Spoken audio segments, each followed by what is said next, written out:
So he says to me, I can't make money in service because, quite frankly, I'm just too honest.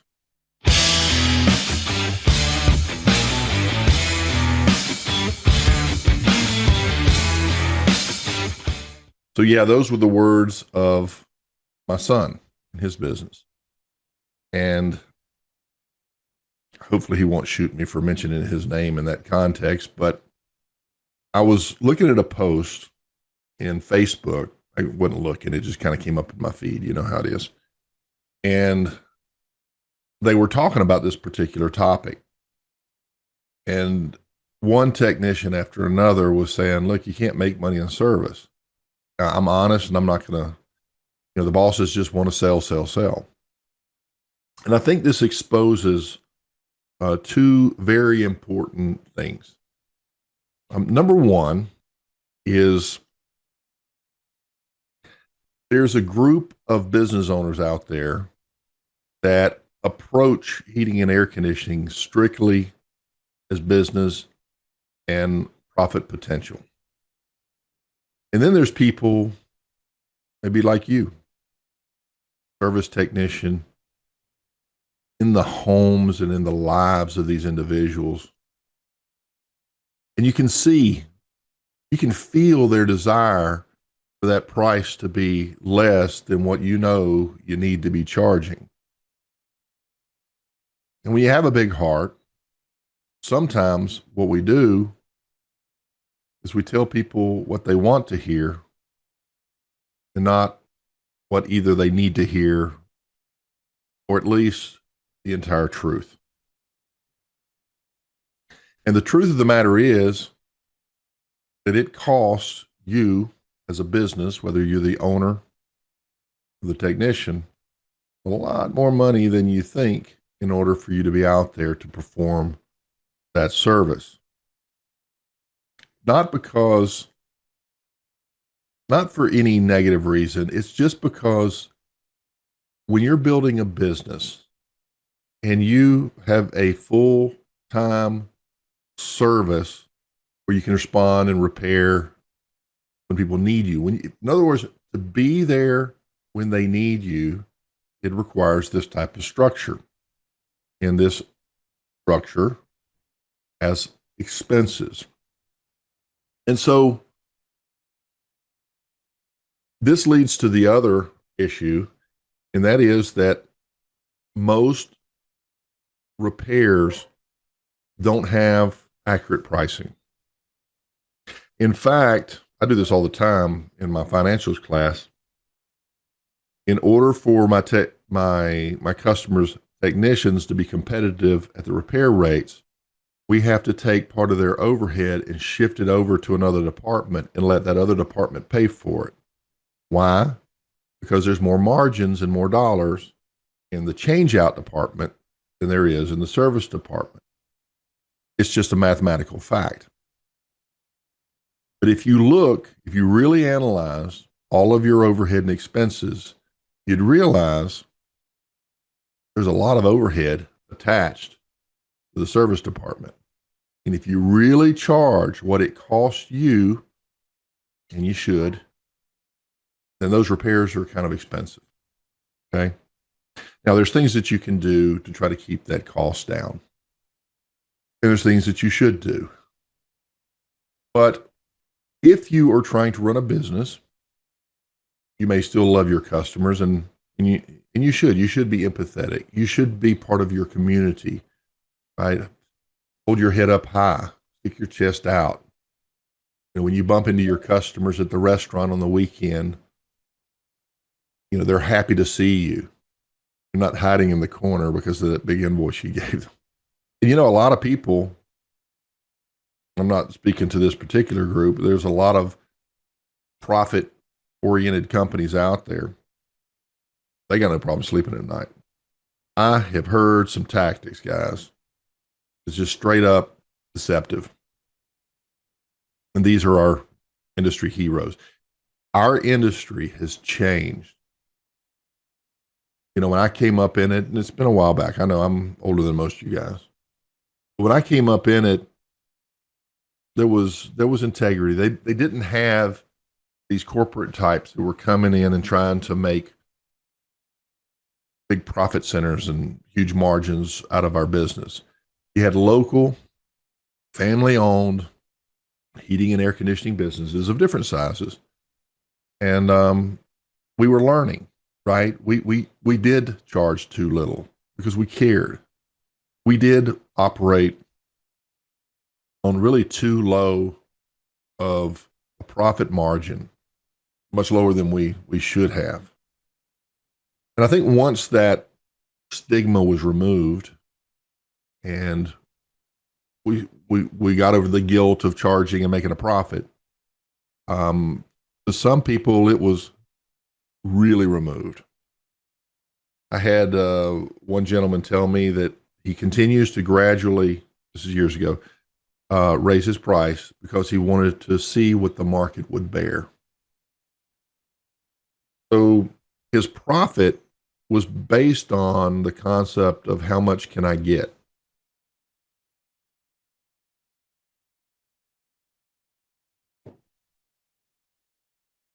Nobody's telling you how much profit you need to make. You need to make 10% net profit, 15% net profit, 20% net profit. There are those that are making much higher than that. But you have a moral compass, right? You want to be known in the community for being helpful, especially during these difficult times that are going to continue to get more difficult. And they are. Things are going to get tighter, and you're going to have to work on your skills as a business owner. The way that you're branded, the way that you market, the way that you price, your expenses, how do you keep them in check?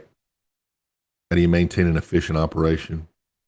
And how do you give honest advice so that you can sell without selling?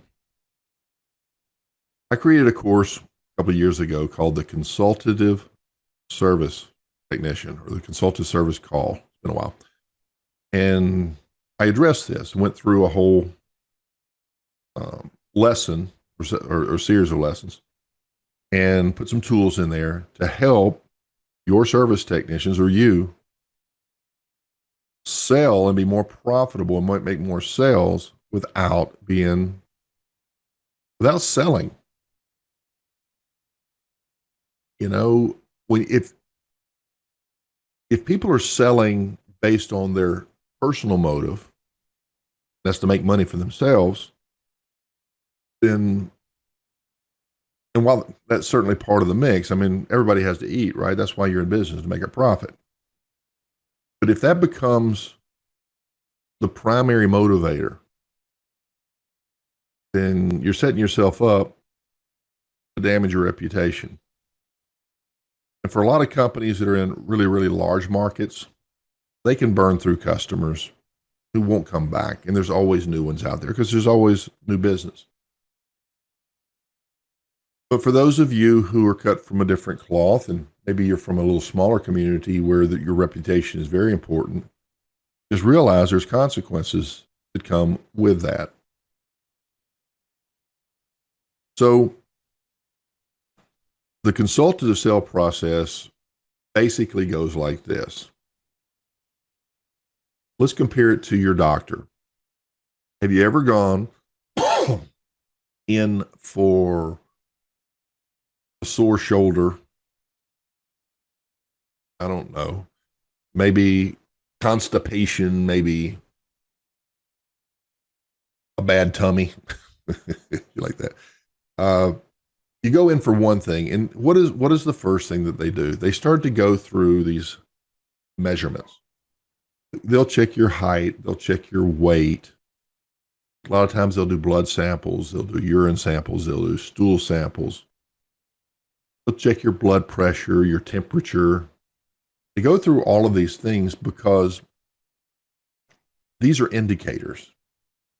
And they usually indicate hidden issues that they can't tell unless they take these measurements. Now let's come over to heating and air. How many of you, admit it to yourself, are guilty of coming out on a service call, finding the unit down, immediately locating that particular issue, going to your customer, let's say it's a contactor or a capacitor or something, replacing that, taking their money and leaving. If you were a doctor, you'd probably be cited for malpractice of some sort, or accused of it, or charged with it, or whatever the expression would be. Because really, I mean, aren't you a doctor of air conditioning? So, in line with our goal, and that is higher sales, but yet serving the customer with integrity and honesty and taking care of that customer. How do we align that? We do that by developing a system of metrics. All right. They check your temperature and blood pressure. You're checking the superheat and the static pressure of the duct system. You're checking the amp draw. You're checking the temperature rise on the heating system, the temperature drop. You're trying to calculate the CFM. There's a series of metrics that you can put together and take your service call that you can usually do in 10 minutes and elevate that to a higher level of service call that may take a half an hour. What are you actually doing? You're putting together a report on their system's status.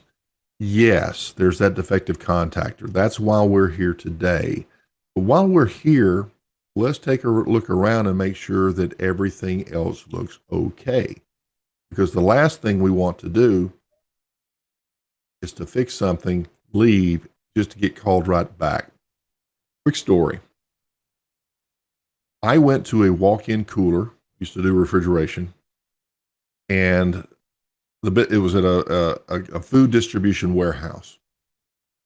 And it was a small independent company. These guys were really watching their dollars. So I went out, and the evaporator coil was frozen up. Well, I went in and thawed everything out and discovered a clogged drain. So I cleaned out the drain pan, flushed out the drain system.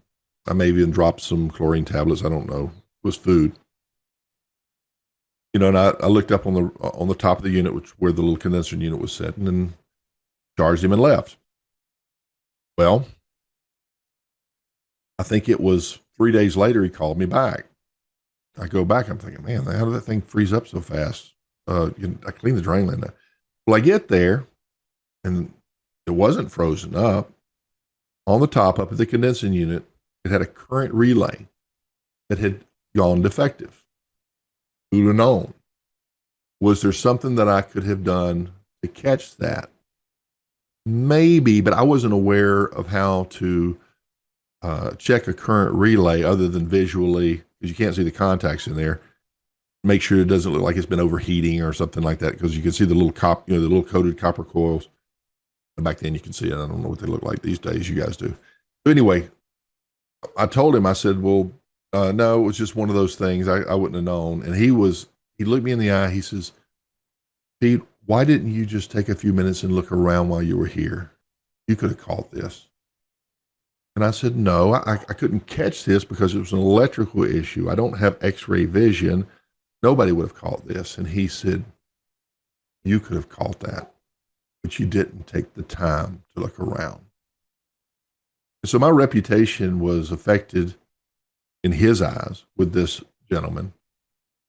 And while we did business for a little bit longer, it didn't last very long, but he was a difficult customer. I'm not going to deny that. But in his mind, he was right. Always remember, when your customers are emotional, it's because somewhere deep inside, they think they are right. And unless you possess the patience and the ability to communicate so that they can shift that position, that opinion internally, it's called a paradigm shift, as to the way things really are from what they think they are, you've got an uphill battle. Communication is going to be really important. Back to service. you can't make money in service. Well, that's not true. What is true that if you sit around and wait for the weather, drive your business, and just wait for things to break, it's feast or famine. That was the old expression back when I was younger. It's hard to make business. Sorry, it's hard to make a living off of a business of inconsistent revenues. Lots of work today, nothing to do tomorrow. That's difficult because your bills come in every day, every week, every month. Every month you're paying these things. But if the work doesn't come in every month at the same levels, it's difficult. That's why business owners have to charge. First of all, they want to be as efficient as possible so that they are working. But when you're pricing based on your technician's labor, it's not the labor of when he's there in that moment. We have to take his entire burdened labor for the entire year, if he's a full-time technician, and divide that up by his billable hours, the hours that you actually can bill for. So if he's at a 50% efficiency, in other words, on a 40-hour week, he's pretty consistently billing 20 hours out of that flat rate number. You know how they give you 3/4 of an hour for that one repair? And you've got a really efficient technician, because of the fact of the matter is most companies are more like 35-40% efficient and in a full-time staff, and some of them are worse than that. But you don't know these things unless you measure it. That's why training is so important. Now, there's a lot of training out there that I disagree with personally. And why I disagree with it is because I came up on that stuff and I believed it. I followed their pricing methods. Like I taught it. You go back and look at my old videos. I taught a lot of that stuff. But it wasn't until we got in and I got really deep into this and decided, you know what, my customers are having trouble with their pricing. You know, I'm trying to work with them on all this other stuff here, but they were stuck with the pricing. So I came up with this pricing system that's based on the work of a very intelligent accountant who specialized in heating and air for many years. He's retired now. And that's why I did that. So when you have that and you can separate the departments, your change out department and your service department, the reason that's important is because what happens when you're depending on those change outs to pay the bills and you're not charging enough for the service? Well, when replacements start to dry up a little bit, and you're not getting as many change outs and you're depending on the service department, you're compounding the problem, because not only are you doing more service, you're doing more service at a loss.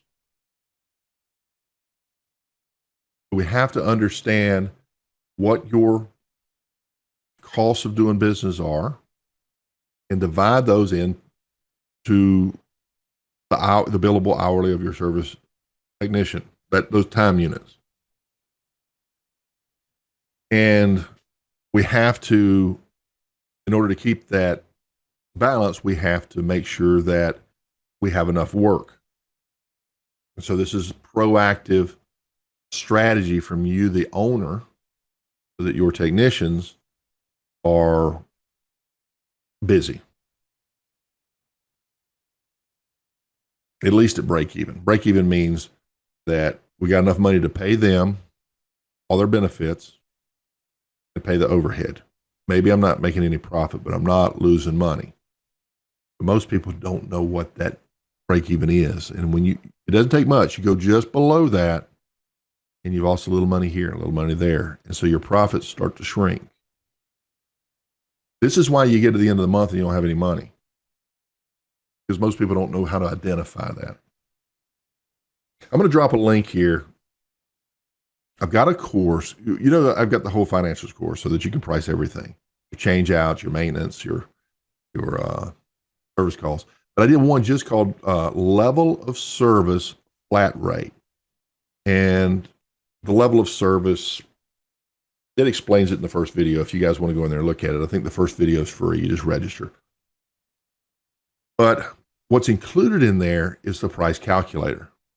And the price calculator is well thought through.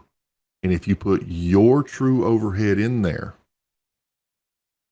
and your true capacity, meaning you have a quota, I've got to hit so many service calls this month, and you have a budget to advertise for it. So you're going to advertise, you make sure you hit your quota.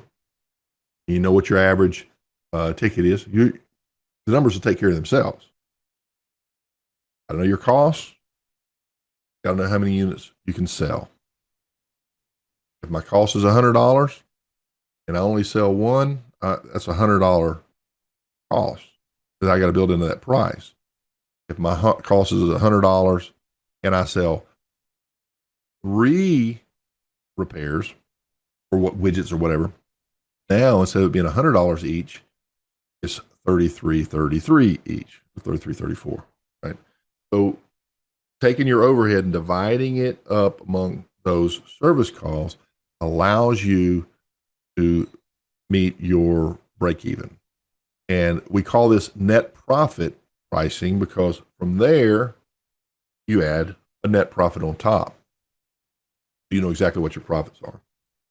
And so I use my daughter helped me out on this, Kimberly. She's an engineer. She's really smart. She wrote all the formulas so that what I was explaining to her worked, and she's done a wonderful job. And we did it on Google Sheets. For those of you who have this, thank you for investing in it. And thank you for the positive feedback. I've really had a lot of nice things said. Not the first negative comment about these. But when she wrote that, we did it in Google Sheets. The Google Sheets is like Excel, a spreadsheet, and it's a free tool. And so when you have this, you're not paying a monthly subscription. There's no calls. It's just included in your Gmail account. And everybody has access to that if you have a Gmail email. If you don't, you just get one and use it for that purpose. So, and then what we did is we created a book over on another platform that's free called Canva, so that you can come up with your own. You can just print it on a Word document if you want and just say, here's my prices with no pictures. But we put it on Canva so it's nice, customer friendly, because while we think more about the details and the specifics, we think about the work that we're doing. This is a defective contactor, or this is low of refrigerant, or what have you. This is what it costs me. The consumers are emotional.